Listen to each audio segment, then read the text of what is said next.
लिए ब्रॉडली ये जानना बेहतर होगा कि ये ब्रह्मोस मिसाइल सिस्टम एक बहुत ही यूनिक मिसाइल सिस्टम है वर्ल्ड का, which is actually a cruise missile, और इसकी कैपेबिलिटी तीनों प्लेटफॉर्म से फायर करने की है। तो अगर आप देखें तो ये लैंड प्लेटफॉर्म है which is a land launcher.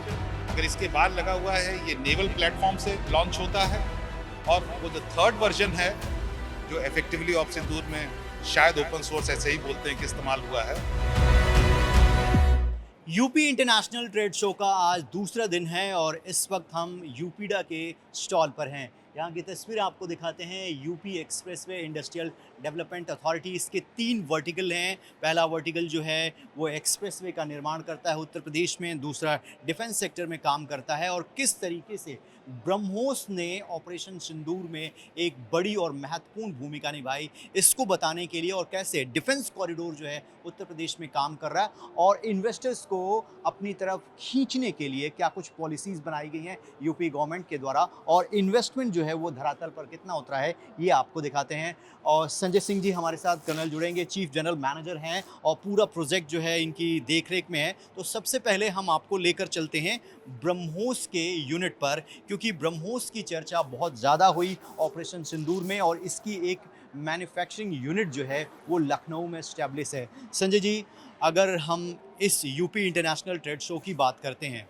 ख़ास तौर पर डिफेंस सेक्टर की, क्योंकि आप इस यूनिट को देख रहे हैं, तो एक यूनिट जो है ब्रह्मोस की लखनऊ में है, कितना मैन्युफैक्चरिंग हो रहा है, और ख़ास तौर पर वर्तमान में जो ज़रूरतें हैं हमारे आर्म फोर्सेस को, उसके लिहाज से ब्रह्मोस की खासियत को बताइए। देखिए, ऐसा है कि यूपी डिफेंस इंडस्ट्रियल कॉरिडोर जो कि 2018 में ऑनरेबल प्राइम मिनिस्टर ने अनाउंस किया था, इसमें 6 नोड्स हैं यूपी में। सो अगर हम बात करते हैं इन 6 नोड्स की और पश्चिमांचल से चलते हैं तो आगरा अलीगढ़, लखनऊ कानपुर मध्यांचल में, और झांसी और चित्रकूट बुंदेलखंड रीजन में।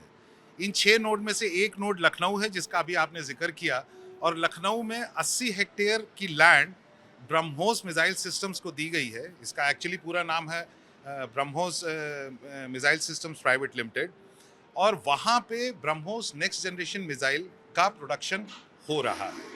अभी इंटीग्रेशन फैसिलिटी है, उसके बाद प्रोडक्शन भी होगा।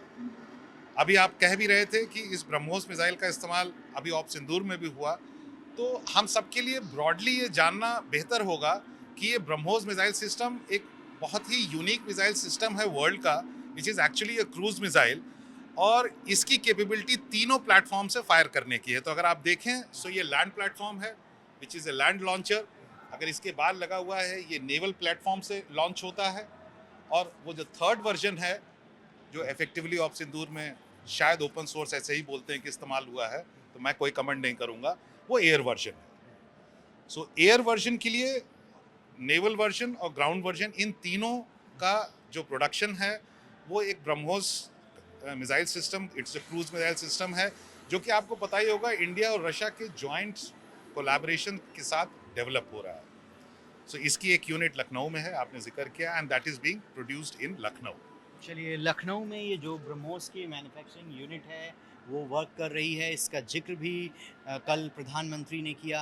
मुख्यमंत्री योगी आदित्यनाथ भी लगातार इसके बारे में बोलते हैं कि उत्तर प्रदेश और ख़ास तौर पर लखनऊ में बनी ब्रह्मोस ने पाकिस्तान के नूर खान एयरबेस को हिला दिया। दूसरी तरफ आपको लेकर चलते हैं और भी चीज़ें दिखाते हैं। देखिए, यूपीडा जो है एक्सप्रेसवे का भी निर्माण करता है। ये देखिए, ये उत्तर प्रदेश में कौन कौन से एक्सप्रेसवे प्रस्तावित हैं, निर्माणाधीन हैं, कुछ बनकर तैयार हो चुके हैं, ये इसकी एक विस्तृत जो है रूपरेखा इसमें दिखाई गई है। ये आगरा लखनऊ पूर्वांचल लिंक एक्सप्रेसवे है, नोएडा जेवर लिंक एक्सप्रेसवे है, और इसके साथ ही जो प्रपोज्ड हैं उनकी जानकारी भी इसमें दी गई है। अब चलते हैं आपको उस पार्ट की तरफ लेकर, क्योंकि युद्ध कहीं भी हो, अब मैन टू मैन जो वॉर से ज़्यादा ड्रोन की जो खासियत है वो पूरी दुनिया ने देखी है। चाहे रूस यूक्रेन वॉर हो या इजराइल गाज़ा के बीच में जो युद्ध चल रहा था, उसमें हमने ड्रोन्स की ताकत को देखा, और भारतीय सेनाएं भी ड्रोन्स को बना रही हैं, उनको ऑपरेट भी कर रही हैं। ऑपरेशन सिंदूर में भी इनकी भूमिका देखी। सर, अगर इसके बारे में आप बता सकें, किस तरीके के ड्रोन्स हैं, इनकी क्या खासियत है और कितने का पेलोड ये कैरी करते हैं? इसकी स्पेशलिटी और खासियत जो है वो इसके ओनर हैं वो बताएंगे। एक बेसिक चीज़ आपको बता दूं कि ये जो भी प्रोडक्शन कर रहे हैं, ये देखिए, इनका अगर आप फोकस करेंगे यहाँ पे तो ये टोटल इन हाउस प्रोडक्शन है। सो अगर हम आत्मनिर्भरता की बात करते हैं तो ये क्लेम करते हैं मयंक कि इसका इंडिजनाइजेशन ऑलमोस्ट 80% इन्होंने अचीव कर लिया। मैं जरा बताइए क्या खासियत है इसकी। Hi sir, Jain sir. So basically इन ड्रोन्स की सबसे बड़ी खासियत ये है कि ये जो ड्रोन्स हैं, सबसे पहले इनका जो 80% जो कंपोनेंट है वो हम लोग ऑलरेडी इंडिया में ही डिज़ाइन एंड डेवलप कर रहे हैं। ये जो ड्रोन आपको छोटे छोटे दिख रहे होंगे, बहुत ही छोटे साइज़ के हैं, लेकिन ये उतने ही ज़्यादा लीथल है। सो अगर मैं बात करूँ इस ड्रोन की, इसका नाम दूत है, जो बेसिकली इंडोर सर्विलेंस के लिए यूज़ किया जाता है। ऑलरेडी इंडियन आर्मी की जितनी भी एलाइड फोर्सेज हैं, पैरा फोर्सेज हैं, एनएसजी हैं, राष्ट्रीय राइफल्स हैं, वो ऑलरेडी इस ड्रोन का सीआईसीटी ऑपरेशन में यूज़ कर रही हैं। इसका जो दूसरा वेरिएंट है, ये चक्रा MK1 है। इस ड्रोन में हम लोग 100 ग्राम का एक्सप्लोजिव यूज़ करते हैं, जिसमें जो एक्सप्लोजिव है वो अंदर इसके भरा जाता है और पीछे से डेटोनेशन लगाया जाता है किट। इसकी मदद से ये जो हम वीडियो दिखा रहे हैं, इसमें मतलब जो 9 मीटर का रेडियस है वो पूरा क्लीन आउट हो जाता है। तो अभी 3 महीने पहले 9 राष्ट्रीय राइफल्स का एक ऑपरेशन हुआ था, जिसका एक वीडियो वायरल हुआ था। वो जो ऑपरेशन है उसमें यही ड्रोन का यूज़ हुआ था, हमारे ही दूत का यूज़ हुआ था, जिसमें हमने 2 टेररिस्ट को न्यूट्रलाइज किया था इस ड्रोन की मदद से। तो ये ड्रोन जो है, अगर मान लीजिए कोई टेररिस्ट किसी कमरे के अंदर छुपा है और वो अंदर वेपन्स कैरी कर रहा है, ये ड्रोन अंदर जा सकता है, उसको आइडेंटिफाई करेगा, फीड बाहर आती है और इससे वो उसको हिट भी कर सकते हैं। राइट। इसमें भी एम्यूनेशन होता है। जी, इसमें एमुनेशन हम लोग स्लॉट दे रखा है, हम एमुनेशन भी यूज़ कर सकते हैं, दोनों पर्पस के लिए डुअल यूज़ पर्पस है इसका। पहला सर्विलेंस, कि अगर मुझे देखना है, सर्विलेंस करना है, उस पर्पस में भी यूज़ किया जा सकता है। लेकिन जब मुझे कंफर्मेशन हो गई कि अंदर कोई हाई वैल्यू टारगेट है, तो मैं इसका जो एक्सप्लोजिव वेरिएंट है वो हम इसको यूज़ करते हैं।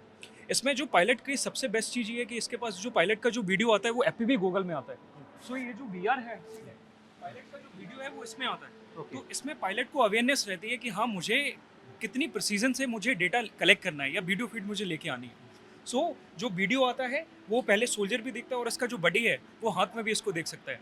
उसके अकॉर्डिंग फिर हम लोग इस ड्रोन को बिल्डिंग के अंदर भेजते हैं और डिपेंडिंग ऑन द मिशन, अगर हमें सर्विलेंस चाहिए या इफेक्टिव हमें किल चाहिए, उसके हिसाब से हम सारी चीज़ों को इसके अंदर हम प्लान कर सकते हैं।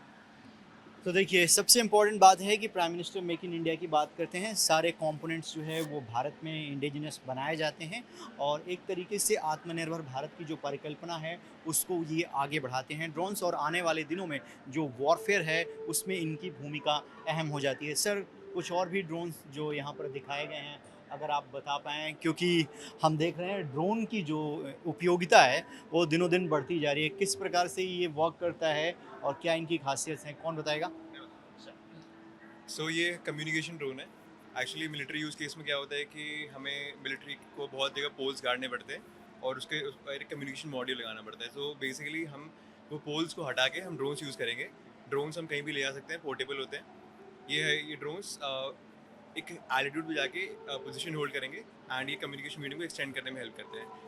ऐड ऑन इसके अगर हम पेलोड चेंज करें तो हम इसमें एक हज़ार्डस लाइट लगा सकते हैं जो कि डिजास्टर मैनेजमेंट में काम आएगा।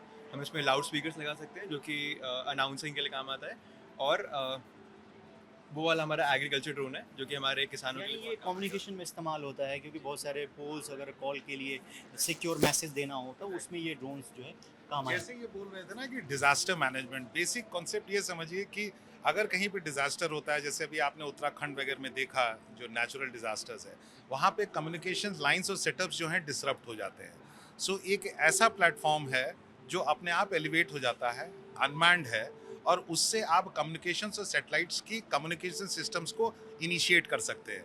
किसी भी डिजास्टर में अगर कहीं पे कोई बंदा फंसा हुआ है, उसको मेडिकल हेल्प चाहिए, इमीडिएट रिस्पांस चाहिए, तो जो इमीडिएट रिस्पांस है, इमरजेंसी रिस्पांस के लिए अगर कम्युनिकेशन नहीं है तो कैसे होगा? So these drones are also used when he says communication drones, actually logically ये है उसका कॉन्सेप्ट कि how does it becomes a communication drone. So मुद्दा पूरा ये है, ड्रोन्स अनमैन्ड एरियल सिस्टम किसी भी तरीके से, सैकड़ों तरीके से इस्तेमाल किया जा सकता है। चलिए, ड्रोन्स ये के इंजीनियरिटी होती है। मल्टीपल यूज़ हैं और भी सारे स्टॉल्स जो है यहाँ पर लगे हुए हैं। अब ये जो मैं- इनका जी। सिस्टम है, ये नेवल सिस्टम्स में ये प्रोडक्ट हैं। हाँ। ये हमारे एलॉटी हैं हमारे डिफेंस इंडस्ट्रियल कॉरिडोर के।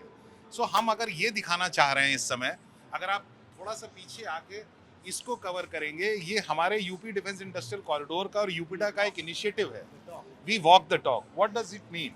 कि हम सिर्फ जमीन अलॉट करने के बाद ही अपने को विड्रॉ नहीं कर लेते, हम आखिरी वक्त तक इनकी हैंड होल्डिंग करते हैं। ये सारे माइक्रो इन्वेस्टर्स हैं, स्टार्टअप्स हैं, और इनके लिए सबसे बड़ी ज़रूरत ये होती है कि R&D और मार्केटिंग में इनके पास अपना खुद इतना बजट नहीं होता है. So UPIDA has taken a unique stance that in such kind of trade shows, we allot this space for these people to showcase what they are.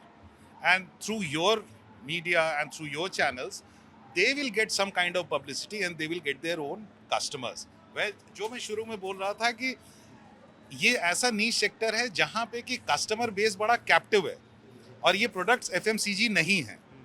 So and क्या क्या रिसर्च हो रही हैं 99% दुनिया को इस बारे में खबर ही नहीं है. सो ये एक प्लेटफॉर्म बन जाता है जहाँ पे कि ये दुनिया को बताता है कि इन ड्रोन्स में अनमैन्ड एरियल सिस्टम्स में क्या क्या रिसर्च हो रही है. और सिर्फ यही एक एरिया नहीं है जिस पे डिफेंस इंडस्ट्रियल कॉरिडोर ने लैंड्स अलॉट की हुई है. हमने अब तक टोटल 62 इन्वेस्टर्स को लैंड अलॉट कर दी हैं और आज 4.5 साल के पीरियड में 12,000 करोड़ रुपए का इन्वेस्टमेंट ग्राउंड के ऊपर रियलाइज हो रहा है.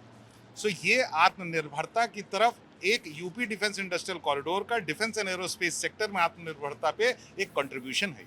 चलिए, जो प्रधानमंत्री ने कहा, मुख्यमंत्री योगी आदित्यनाथ ने कहा कि किस तरीके से यूपी जो है वो देश के ग्रोथ इंजन में खासतौर पर डिफेंस सेक्टर में अपनी एक बड़ी और महत्वपूर्ण भूमिका निभा रहा है. हमने अभी यूपीडा ने जो वर्क किए हैं, जो ब्रह्मोस की मैन्युफैक्चरिंग यूनिट इस्टेब्लिश हुई है, इसके अलावा जो ज़मीन अलॉट की गई है इंडस्ट्री लगाने के लिए खासतौर पर डिफेंस सेक्टर में, उनको सिर्फ ज़मीन ही अलॉट नहीं की जाती, उनको फाइनेंशियल हेल्प भी यूपी गवर्नमेंट करती है. और इस तरीके से एक बड़ा डिफेंस का हब जो है वो उत्तर प्रदेश में इस्टेब्लिश हो रहा है. और यूपी इंटरनेशनल ट्रेड शो के माध्यम से यूपी इसे पूरे देश को दिखाना चाहता है कि अगर आप अपनी इंडस्ट्री लगाना चाहते हैं तो यूपी उसके लिए आपको मदद करने के लिए पूरी तरीके से तैयार है.